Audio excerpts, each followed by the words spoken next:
She signed hospital papers drop, but how did adoption get pre-approved already? My phone lit up. I signed your baby away this morning. Then another message. The social worker is on the way.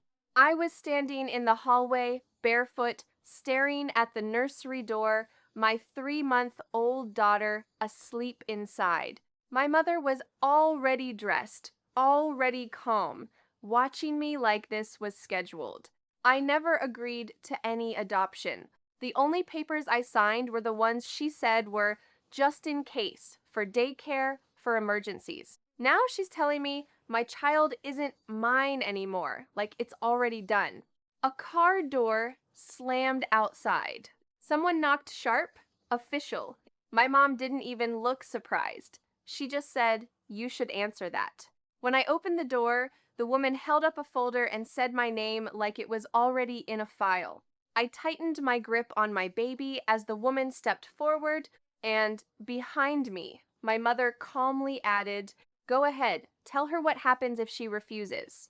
Before we continue, please hit the like button, subscribe to the channel, and turn on the notification bell for updates. My phone lit up.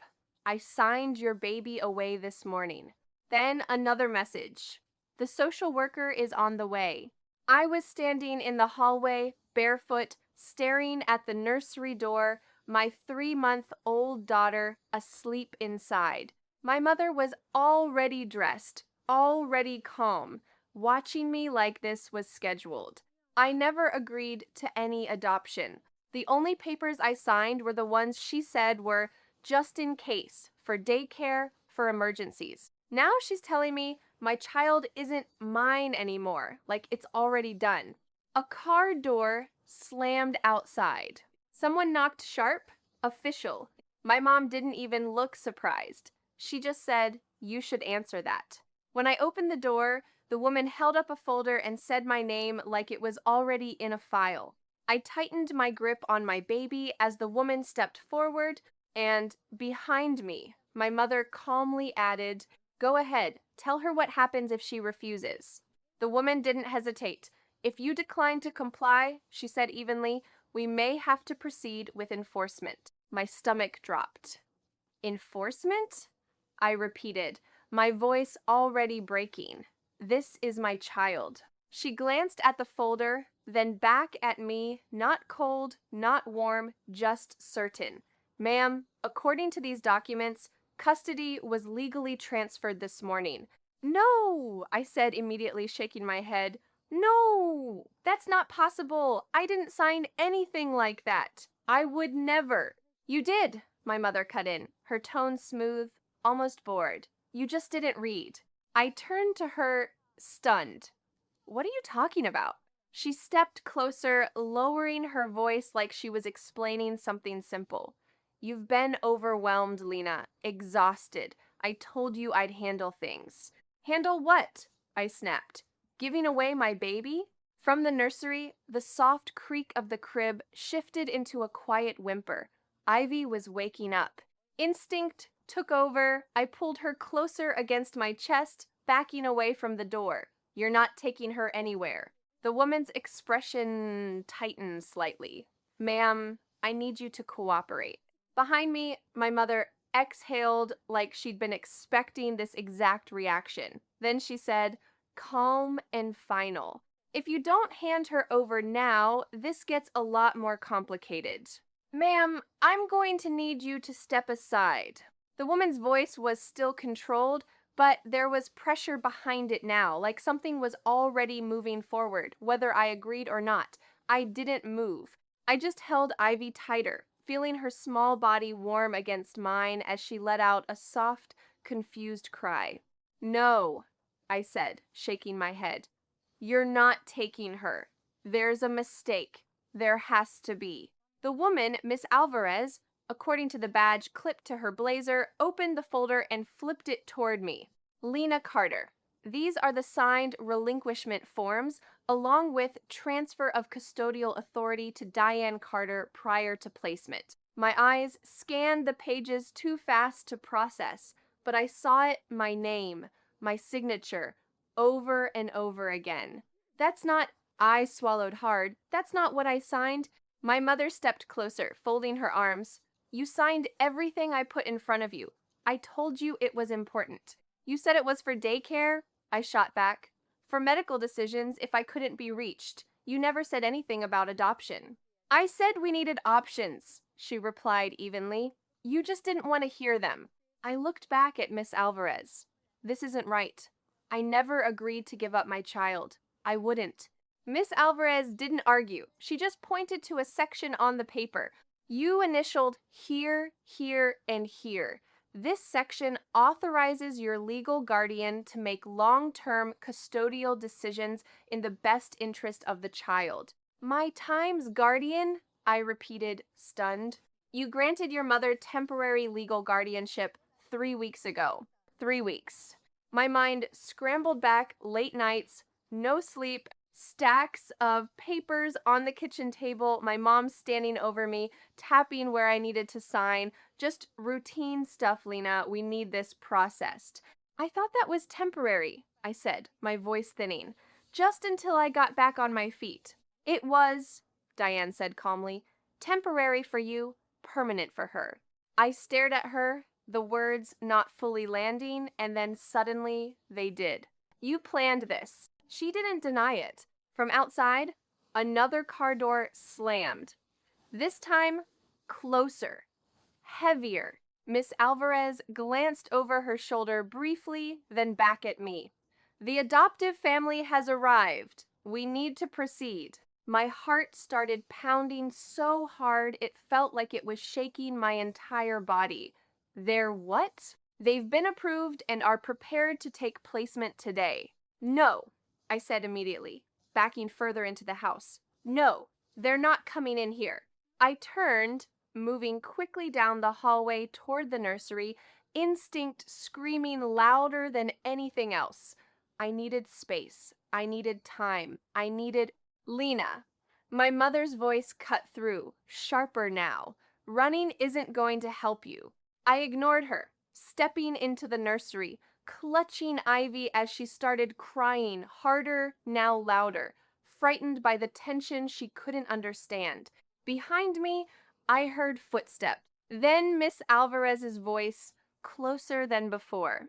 Ma'am, she said, more firmly this time, if you don't cooperate, we will have to escalate this situation. They're already here. The words hit before I even turned around. Miss Alvarez stood in the doorway of the nursery, her voice lower now, more urgent. Outside, I could hear muted voices, 2 people, unfamiliar, waiting. I shook my head, backing toward the crib. No, they're not part of this. They can't be. They've been approved for placement, she said, holding the folder tighter. Everything was arranged in advance. Arranged? I let out a sharp, disbelieving laugh. You mean behind my back? I shifted Ivy against my shoulder, trying to calm her as her crying grew louder, more frantic. My chest tightened with every sound she made. Show me, I demanded. All of it, now.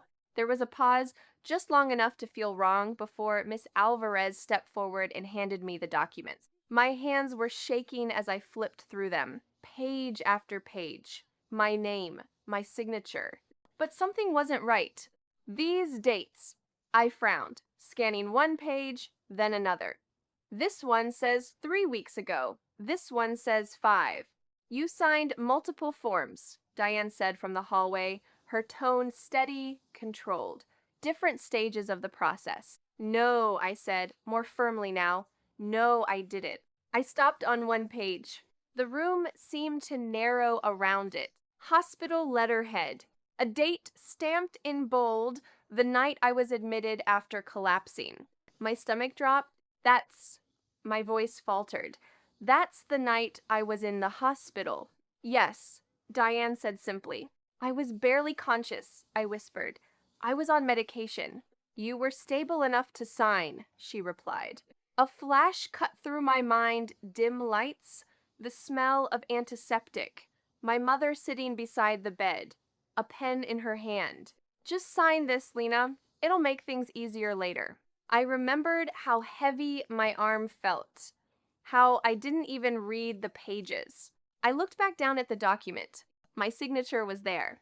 But the lines above it, legal language, dense, final, meant something entirely different than what I'd been told. You used that, I said slowly, looking up at her. You used that night. Diane didn't respond.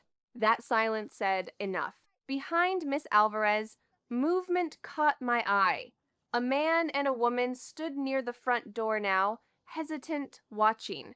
The woman clutched her purse tightly. The man avoided eye contact, waiting. For my child, this was planned, I said, louder now. You didn't just file paperwork, you lined everything up. Miss Alvarez didn't deny it. The placement was expedited. Expedited? I repeated. Based on what? No one answered immediately. I looked back down at the papers, flipping faster now until something else caught my eye.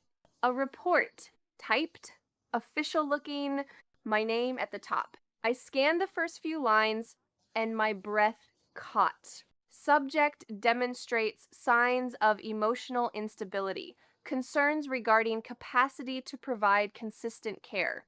I froze. I never did this, I said, my voice sharp now. I was never evaluated. Miss Alvarez's expression shifted just slightly. I looked up, locking eyes with my mother. You forged more than my signature, I said, my voice steady now, cutting through the room. A beat of silence. Then I took a step forward, still holding Ivy tightly, and said, "What else did you fake? What else did you fake?" The question didn't hang, it landed. For the first time, my mother didn't answer immediately. Miss Alvarez shifted beside me, her posture tightening as she reached for the report in my hands. "Let me see that." I didn't let go right away.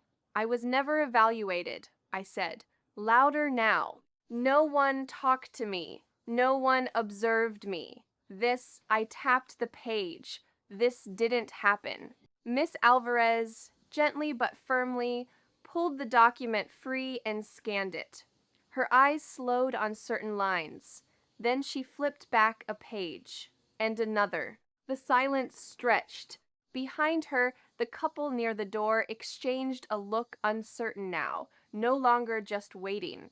My mother exhaled softly. "You're overreacting, Lena." "No," I said, sharper. "I'm finally reading." I stepped closer, pointing at the page in Miss Alvarez's hands. "Look at the date. Look at the evaluator's signature. I want to know who that is." Miss Alvarez frowned slightly, reading more carefully. "Dr. Hensley," she said under her breath. "I've never met a Dr. Hensley." Another pause. Miss Alvarez flipped to the notarization page. Her expression changed, subtle but unmistakable. "Mrs. Carter," she said, turning toward my mother now, "these forms indicate in-person verification." "They were verified," Diane replied smoothly. "By whom?" Miss Alvarez asked. "A licensed professional." "That's not what I asked." The air shifted. The authority in the room wasn't as one-sided anymore. I took a breath, forcing my thoughts to line up. "There's more," I said, stepping in again. "Those signatures, some of them weren't even signed in front of me." She brought stacks of papers, told me where to sign. There was no notary, no explanation. "You signed willingly," Diane said, her tone tightening just slightly. "I signed what you times told me times they were," I shot back. "That's not the same thing." I looked at Miss Alvarez. "You said this was legally executed. Then verify it, right now." Miss Alvarez hesitated just for a second, but it was enough. She turned back to the folder, flipping faster now, cross-checking pages, dates, stamps. Then she stopped. Her finger pressed against one section. "Mrs. Carter," her voice had changed. Less formal, more precise. "Did you submit a mental fitness evaluation for Lena as part of this process?" My mother didn't respond immediately. That was all it took. Miss Alvarez looked up fully now, her expression no longer neutral. "Because I'm not seeing any record of a licensed evaluation being filed through our system." Silence. The couple by the door shifted again, the woman lowering her purse slightly, confusion replacing anticipation. I felt Ivy's breathing steady against me, her crying softening, like the tension in the room was tilting just slightly in a different direction. I didn't look away from my mother. You needed them to think I was unfit, I said quietly. That's the only way this works. Diane's jaw tightened. Miss Alvarez closed the folder slowly. Then she asked, clear and direct, where did this report come from? It was included in the submission package, my mother said finally, her tone measured again, but thinner now, stretched. Miss Alvarez didn't accept that. That's not what I asked. She held up the report. This document references a licensed evaluation that should exist independently in our system. It doesn't. Silence pressed in. I stepped closer, my voice steady, despite everything still racing underneath. Because it doesn't exist. Diane's eyes flicked to me sharp, warning, but she didn't interrupt. Miss Alvarez flipped the page over, scanning the signature line again. There's no license number attached, no clinic listed. That's not standard. She looked back at my mother. And the notarization, this stamp is incomplete. The room shifted again, this time unmistakably. The couple near the door straightened, their uncertainty now visible. The man spoke quietly. Is everything okay here? Miss Alvarez didn't answer him. She was still looking at Diane. Mrs. Carter, she said, voice firm now, I need a clear explanation of how these documents were obtained and verified. Diane inhaled slowly, then exhaled through her nose, like she was recalibrating. My daughter has been unstable, she said. I acted in the child's best interest. That's not what I asked, Miss Alvarez repeated. I stepped in before Diane could redirect again. She had me sign papers when I was exhausted, half asleep, in the hospital. My voice tightened. She told me they were for daycare, for emergencies. Miss Alvarez's gaze snapped back to me.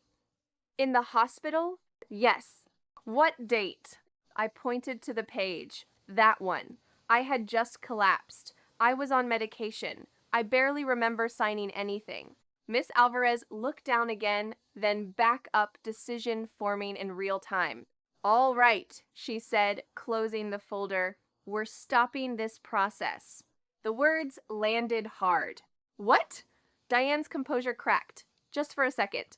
You can't just stop it. The documents are signed. They're inconsistent, Miss Alvarez replied, and potentially invalid. She gestured to the report. There are serious concerns here, procedural and legal. The man by the door took a step back. The woman beside him shook her head slightly, already disengaging. We didn't agree to anything like this, she murmured. We were told everything was finalized. It's not, Miss Alvarez said clearly. Not anymore. I felt something release in my chest, tight, painful, but real. My grip on Ivy loosened just enough to breathe again. Diane stepped forward, her voice colder now. You're making a mistake. That child needs stability. She has it, I said, without hesitation. For the first time, Diane didn't have a response ready. Miss Alvarez turned to me. Lena, I'm going to file an immediate report. These documents will be reviewed formally. Until then, no transfer happens. Your child stays with you. I nodded, unable to speak for a moment. Then she turned back to Diane. If any part of this was falsified signatures, evaluations, notarizations, it carries legal consequences. The word hung there, consequences. Diane said nothing. The next few weeks unfolded slowly but clearly. An investigation was opened. Every document Diane submitted was pulled apart, dates checked, signatures verified, credentials traced. The evaluation had no licensed origin. The notary stamp belonged to someone who hadn't been present. The hospital signatures were flagged due to my medical condition at the time. It wasn't a misunderstanding. It was manipulation, layered, deliberate, documented. The adoption process was formally voided. The couple withdrew completely, unwilling to be involved in anything under investigation. Diane was contacted repeatedly, first for clarification, then for formal statements. What she built so carefully started unraveling under scrutiny she couldn't control. Family members found out. Not from me, but from the questions being asked, the version of her that always looked composed, responsible, right, started to fracture. As for me, I moved out. Not dramatically, not overnight, but decisively. A small apartment, second floor. Bare walls at first, then slowly filled crib by the window, soft light in the evenings, quiet that belonged to me. I found work again. Nothing glamorous, but stable. Enough. I learned how to do things without asking her, without checking her reaction first, without needing her version of what was best. She tried to reach out. Messages at first, "You're overreacting. You'll regret pushing me away. I was helping you." I read them. Then I stopped replying. Eventually, one last message came through.